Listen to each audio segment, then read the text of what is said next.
খালি বাঘমুন্ডি পুরসভার অন্তর্গত বাংলা আবাস যোজনায় গত 2 বছরে আমাদের সরকার প্রায় 10,000 পরিবারকে বাংলা আবাস যোজনায় বাড়ি দিয়েছে।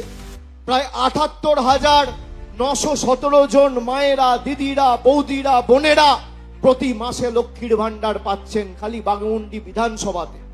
পুরুলিয়া জেলাতে 6,41,000 মহিলা প্রতি মাসে লক্ষ্মীর ভান্ডার পাচ্ছেন। এর মধ্যে 10 পয়সার অবদান নরেন্দ্র মোদীর সরকারের নেই। প্রতি মাসে এই বাঘমুন্ডি বিধানসভার অন্তর্গত 3,56,000 জন খাদ্য সাথীতে বিনামূল্যে বিনা পয়সায় রেশন পাচ্ছেন। কৃষক বন্ধু প্রকল্পে 48,000 কৃষক আর্থিক সাহায্য সহযোগিতা বিগত 5 বছরে পেয়েছে।